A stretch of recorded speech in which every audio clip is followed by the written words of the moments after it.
the worst runes so far, which probably need to change, Season of Discovery. Usually whenever Willy makes videos like this, Blizzard makes some changes. Let's see what runes he was talking about, because some of those runes, they need a change, boys. Over the course of Season of Discovery so far, some runes have bridged the gap between making a meme spec into viable. Others have redefined how a class is perceived, and a few of them have even had to be nerfed. But not all runes were made equal. There tend to be one or two, or in some cases more runes per class, which are really yet to find their use within the game. Now, maybe it's the case these runes are part of some future overpowered build we couldn't possibly know about, because we don't know about all the runes that will be added at level 50 or 60, or maybe they're just kind of bad and they always have been. Now obviously with so many new runes, not everyone is always going to be a winner and have every single one of their runes be good at something, but some runes find it hard to be good at, well, anything, especially when they're directly competing with other abilities for the same runing grade. For example, for the Hunter, you only have one rune for the chest, which is like the aspect of the lion. Of course, you can choose the other ones, but I guess Lone Wolf, you can choose it. But aspect of the lion is so good that the other ones are bad in comparison. Maybe that other example for other classes. Yeah, for the Mage, for example. No, Mage actually has good runes overall. Braving slot. So today I want to talk about each class's weakest runes, and this isn't necessarily they are bad at the moment, but they've pretty much always been in a weak place, and this hasn't changed in Phase 2. And yes, this is going to include some Phase 2 runes as well. Let's start off with a warrior for a change. Now, warrior in Phase 2 is definitely in a rough spot compared to how they were by the end of Phase 1. So it's not looking as though it's another phase of dominance for this class. Well, yet anyway, maybe give them a few more weeks of gear, we'll see how they do. I have to say that getting two separate runes that affect slam on your belt is a bit of a question mark. Surely one is just always going to be better than the other. Blood Surge when you have lots of... I was also confused when I saw like precise timing and the other slam rune. Which one do you use? Rage, precise timing when you don't. Creating runes that compete to modify the same ability has always seemed a bit strange to me, but then again it makes the... So Heroic Strike, Bloodthirst and Whirlwind Hacks have 30% chance to make your next slam instant. And a slam becomes instant but has a 6-second cooldown. Not even sure which one is good. Ability usable. Though for all the problems warriors may be currently experiencing and not having the most exciting runes in Phase 2 either, if you can say one thing, it's that nearly every single warrior rune is playable in one way or the other, and there are very few which realistically you would never ever take. I think if I had to pick a rune for warrior, which I don't really see how it's going to be playable, it would be Blood Frenzy. Not only does it share a rune with amazing choices such as Flagellation or Raging Blow, but it just doesn't do all that much in that it just gives you 3 rage whenever a bleed ticks. Your choices for bleeds are Rend, which is still a mean tier ability, or Deep Wounds, which is good but unreliable beyond one target. In Wrath of the Lich King, Blizzard did a bunch of changes. Thunderclap no longer had a target cap and it could apply Deep Wounds. Both of these things were very big for Protection Warriors damage, and if either of those changes went in vanilla, they would improve quite a bit as well. Then again, it being a rune now, this could be a buff for every warrior identity, not just protection. Either that or perhaps a buff to Rend could be added onto the side of Blood Frenzy to make it a more interesting option. Until then though, I don't see how this is ever going to beat out your current options. For Warlock, I have 1 or 2 runes to cover. From Phase 1 is Soul Siphon. I remember first reading this and basically saying, wow, this is terrible, and nothing has changed since then. Increases the amount of the drained by or drain life and drain soul spells by an additional 6% for each of your Warlock shadow effects. Wow. Soul Siphon increases the damage of drain effects by up to 18%. The problem is that it shares a rune with the vastly superior Master Channeler, and unless somehow Drained Soul is made into an execute as it is in Wrath of the Lich King, I just don't see how this will ever be playable. I'm genuinely not even sure how to amend this rune to make it somewhat decent either. And on top of that, you need to invest 5 talent points in the Affliction tree to get 70% spell knockback prevention on draining effects too, making making Soul Siphon into an overall very underwhelming pick. Next are some Phase 2 runes, which are probably a bit undertuned. Shadow Flame at a glance seems pretty cool. It's a frontal AoE that applies a dot effect. The problem is the damage it causes is just comically low. Like the whole ability does about 200 damage or less. Its only use in existence is to allow you to press conflag in PvP without having to hardcast and immolate. Maybe that's enough to justify it as it currently is, but if it's not intended to do damage, maybe there could be a slow on this ability as well, just to up its utility a little bit. Another rather average addition for... Well, I wouldn't take this for granted. He's playing a Warlock. He's biased. Okay. Let's move to the next one. Phase 2 has been Grimoire of Synergy. It makes it so when you or your demon do damage, the other has a... Hey, this actually is going to get changed, isn't it? Or which one is going to get changed? Because I think the pet is going to get 25% damage. It was buffed to 25%, right? So this is going to be huge. Oh my god. If this one gets... Wow. 5% chance to gain 5% bonus damage. Yo, did they buff it after they watched the video, though? What's going on, Sonia? They're working outside? You bought it? 15 seconds. It's just too little proc chance for too little damage as it currently stands. Wow, and what I if don't they see a change it because scenario of where you would opt Willie's to video? take this. We should make a Shaman video just as well. got a Maybe pretty Blizzard will large listen set of to us. updates to all the runes than I would have picked here, but I think the leg runes are still the ones where a particular choice may win out over the others, but we're still very early into the changes and new metas can take some time to appear. I will say this is a section of the video I had to completely redo after seeing the recent patch. It's usually after the maintenance when the buffs come. So today it's Monday. Not tomorrow. When is the maintenance? Because all of Two-Handed Mastery, Ancestral I think it's with the normal reset.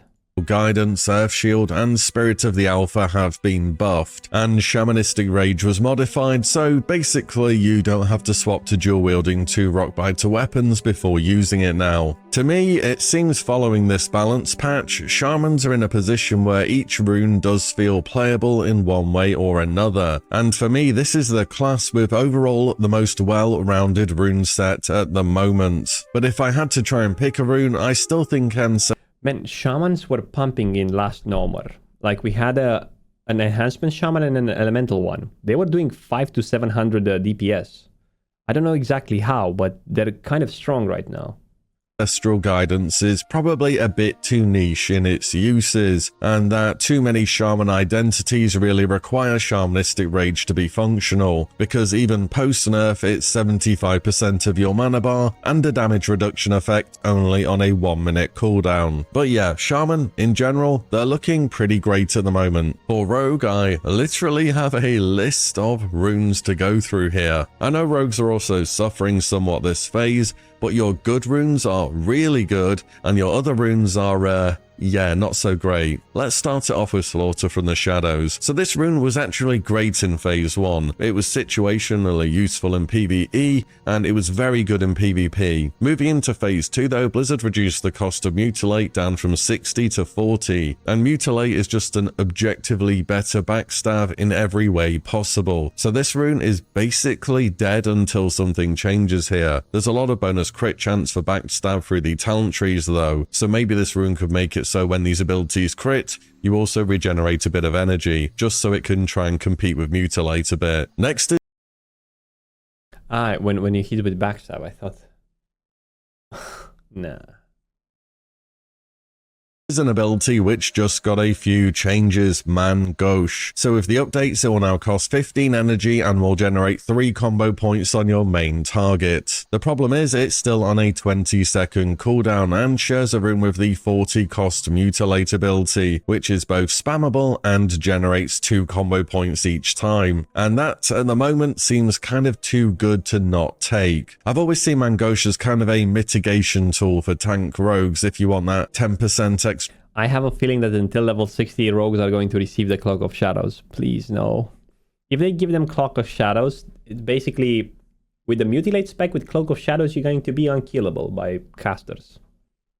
extra parry over some more resource generation that you can get from other runes. And seeing as it has a 50% uptime, it doesn't fulfill that role. I can see very real concerns later on down the road about rogues maybe hitting mitigation cap and just becoming immune to damage though, so perhaps that's why this can't have 100% uptime. Shiv is in a similar situation. It shares a rune with Mutilate and Saber Slash, and it just doesn't do enough to warrant taking. Guaranteeing a poison in PvP can be nice, but Mutilate just does so much damage at the moment, you're pretty much always going to go there. A new rune for phase 2 is so much damage for 40 energy costs. You don't understand. They're doing like 700.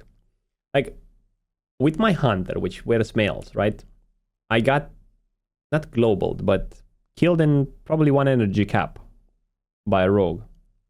Poisoned Knife, which is Shiv, but ranged. And guess what? It's not very good. Its niche is again PvP, but guess what? The rune is competing with Shadow Step, and that's a pretty hard sell for me. Even though Shadow Step is on GCD, the gap closer is just so valuable for Rogue. And to be honest, I'm not sure what you do with Shiv or Poison Knife either to try and make them seem appealing. You could probably put them on quality of life bucks and they'd still just be okay. Maybe that might be a bit good in PvP, not sure. And I'm just going to mention it here because I'll get a lot of comments if I don't, but yes, Shuriken Toss is kind of underwhelming damage and threat-wise, but at least it's still a way to pull from ranged and get your Blade Dance going before you're properly toted. I think Shuriken Toss gets a buff, a small buff. Does anyone know what it was?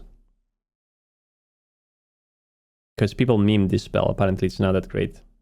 With enemies. Maybe though it could do a higher percentage of your attack power to your main target, and then it could drop off when hitting multiple enemies. Though I will say that just a flesh wound has been buffed last patch to cause all rogue actions to generate 30% more threat. So maybe despite Shuriken Toss not feeling as though it's the best ability in the game, maybe it's good enough now to get the job done. Priests are one of the classes where nearly every rune feels playable in one situation or another. Okay, maybe Serendipity and Strength of Soul are kind of on the meh side, but at least they're playable if you're healing. You know what's weird? Like, most of the priests went for Discipline. I'm not sure if it's for the PI or why, but I haven't seen that many Holy Priests. But if I had to try and pick a rune for this video, I think I'd go with Twisted Faith. So Void Plague got Giga buffed in phase 1, and it's just been buffed again in phase 2, which makes it a difficult rune to compete with. On top of that, from what I can tell, pretty much no priest in any area of content is taking Mind Flay anymore. It's Mind Spike all the way as your filler. Not only does Mind Spike do decent damage, it stacks up a buff which more or less guarantees your Mind Blast to crit, but it also doesn't have that weird 20-yard range issue that Mind Flay does. So yeah, this rune just isn't really getting out of unviable till something changes. Then again, if this rune was good and was worth taking, Shadow would not have a viable belt rune to take. And for Twisted Faith to be decent, I think it would need to power up Mind Flay pretty significantly. We're talking about it refreshing dots, maybe getting extra range, perhaps even doing bonus damage to low health enemies. Also a side note for priests, it would be nice to have a bit more control over your homunculi. Maybe they could prioritize the target of your Shadower Pain. At least then you can send them in to attack something. Haven't they got enough? I'm sorry, but it feels like me as a mage, I have more mana issues than any other class in the game. Hunter, no problem, aspect of the whatever. Priest, I don't know, Shadow Fiend, they have another like stone form, whatever that is. I have more mana issues as a mage than every other class. No shamanistic rage, no nothing. And you'll know where they'll be going. Next is Paladin, and I think Paladins have a great set of runes in phase 2. And again, basically, everything has a place. So why did they receive the massive buffs lately? Because I think Seal of Martyrdom got really buffed.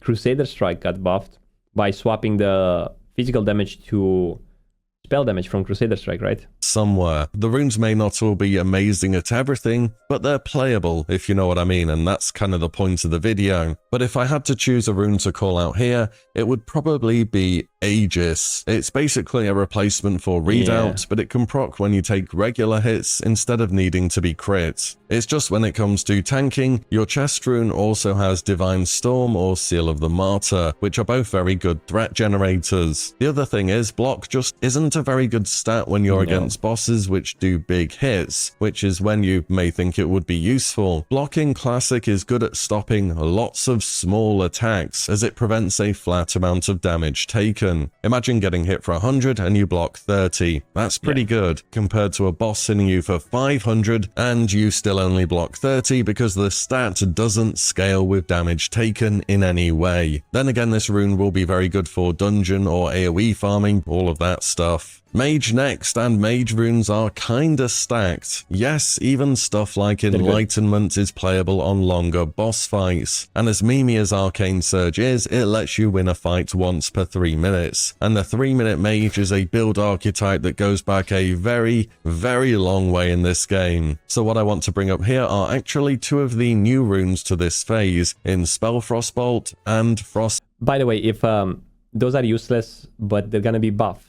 By the time you watch this video on YouTube, those are going to be buffed. So Frost Firebolt gets like a lot of base damage and Spell Frost. And also the spell coefficient gets modified a bit.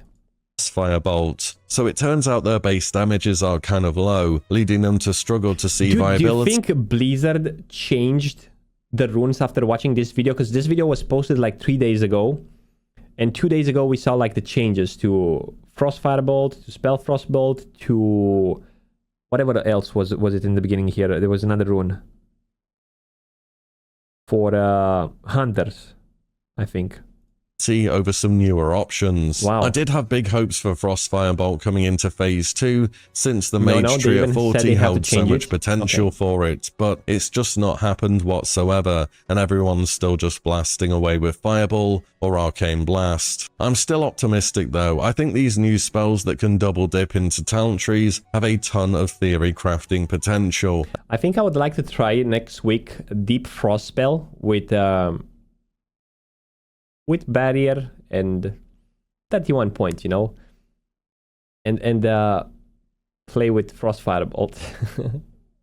Just spamming. If it can do like 400 to 500 damage with just spamming Frost Firebolt, and well, normally the best one would be to get like Ignite and Cone of Cold.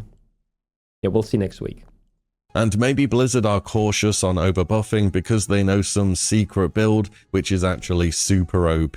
Or maybe at least so next phase when we have more talents to play with. But for the time being, neither of these options seems great. Next is Hunter, and oh boy, did you think I had a list for Rogue? Well, wait till we get through all this then. First up is Cobra Strikes. There's a few abilities like this where they only proc off shot abilities. Listen, I tried to make this work. I even tested it in phase 1. It wasn't good. So arcane shot, multi-shot and so on, not auto attacks, which means its uptime just really isn't very good. If steady shot was playable, more on that later. It's not bad, it's just like the other options are so much better at 20% stats, all stats. I mean... perhaps this could be decent, but as it stands at the moment, it's not great. Lone Wolf is another one of those things which I feel as though I'm going to have to mention, otherwise people will comment about it, but it actually is playable this phase when AoE farming as a hunter, which is now possible thanks to Trap Launcher and Explosive Shot. You just have your pet die when pulling and the rune will activate. Carver's next. It has poor base damage and it doesn't scale well with equipping one. This one got modified as well. Oh. One-handed weapons, and dual wield is all that melee hunters care about right now, so you could make Carve hit with both weapons, have a lower cooldown perhaps, or just straight up do more damage. Serpent Spread is another underwhelming AoE ability because Serpent Sting by itself just doesn't do enough damage to care about. Not sure how you change this rune to make it interesting, probably need to rework. Sniper training got nerfed pretty heavily before Season of Discovery's release. 10% crit for standing still for 6 seconds is just too much standing for not enough crit. Oh, and it's only for shot ability. Which bosses can you use that one for? Because you can't. I mean, there are some. These just like Cobra Strikes. Steady Shot feels undertuned for our current phase in the game, definitely overshadowed by the new Melee Specialist rune, which is also on the belt too. In fact, Marksman builds for Hunter at the moment are on the weaker end of things, and this rune isn't helping. Invigorate. Look at the Frost Mage, man. Oh. And I wonder what type of Frost Mage is that?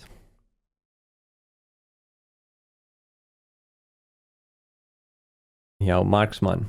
You know what's weird? Marksman should be with a gun, with a current gun, the Thermaplug Custom Blaster, which has 27 damage per second and 2.9 speed. You should be pumping with Marksmanship. The problem is that other classes got so buffed, like the Melee Hunter, like the Fire Mage, like the Warlock, whatever, and Priest, that it's just obsolete. Like ranged Hunter doesn't scale in any way, shape, or form. It was the same with Naxxramas. Hunters in Classic weren't coming in large numbers in Naxxramas because they weren't scaling okay. Although the Creep Stalker armor provided like even 80 or 90 attack power per item, even more, and agility and crit and hit and good stats, it just wasn't good enough. The design was flawed. So the problem with the Hunters is like they're good early on, but then bye-bye later. Things, and this rune isn't helping. Invigoration and Master Marksman are runes whose primary purpose is to aid mana costs, but now that a very, very overpowered version of Aspect to the Viper is in the game, which only has a 10% damage penalty, it's 50% in Wrath of the Lich King by the way, all these runes just stop serving a purpose the moment you get Aspect. Whenever he said it's 50% in Wrath of the Lich King, by the way, he seemed like he was a bit pissed at Hunters. He's playing a Warlock. Why would he be pissed at Hunters? I don't know. To the Viper. Both of them probably need a rework. Druid is another class where I've had to change up what I'm covering for this video in a big way. So with the recent patch, all of Living Seed, Nourish, and a Life Bloom received big buffs, which should make them at least worth considering taking. Before the patch, I had all three of these down here as in need of a buff, but Blizzard beat me to it, so good on them I suppose. I'm still not convinced the Living Seed is playable with how much crit we have at the moment. You'd more or less have to go in to improve regrowth in the restoration tree to get value, but a bunch of the healing to mana cost of regrowth is in the heal over time effect. Also, if you took Living Seed, you cannot get Fury of Storm Rage, and the instant cast healing touch proc from Fury of Storm Rage is nice, but what it also gives you is a free spell to fish for Dream State procs, which both puts a 20% nature damage taken debuff on an enemy, as well as giving you 50% extra in combat mana regen, which is super strong. So you know what's fun? Whenever they announced the runes for druids for phase 2 for boomkins, I made a video about how to play a boomkin in phase 2, whatever, a small guide, a class overview, and a lot of boomies were disappointed. I had so many comments on my YouTube videos. Oh, why do you say this is good? This is shit for boomkins. They don't know what they had before. Like, there was no boomkin before. Like, nothing. I don't even understand why people weren't happy about it. And you saw, like, at the beginning of the phase, they were, like, one-shotting people with Star Surge and stuff like that. Druid's kind of still in a bit of a strange spot as we currently are. Wild Growth should still be the big carry for your healing all the same, but Druids have leaned into this DPS healer hybrid throughout Season of Discovery so far, and whilst perhaps that was not exactly what Blizzard intended for them to be doing, they are very capable healers, and it's a different playstyle from your typical classic healer too, where DPSing typically is not encouraged at all, so maybe this is a surprise discovery of the season, and a discovery worth keeping. But those are just my impressions on the runes as they currently are, and following the recent big update patch. So let me know your thoughts on whether you're happy with the changes which have just been made, and whether you feel as though there are any runes on your class which need to be addressed, or buffed in some way for the future. And finally, thank you all so much for watching, and listening in, and I'll see you all in the next one, very soon. Very soon. Guys, a link from Willy in the chat. Which runes, the worst runes so far, which probably need changes. Some of them already got changed, and maybe some of them will get changed in the future. Really good stuff. Remember to like and subscribe, and hey, stop by the stream at twitch.tv/Frostadamus. With that being said, let's move on to the next thing we do today on the stream, which is going to be, if you're on YouTube, you're going to have to pop on the stream to find out.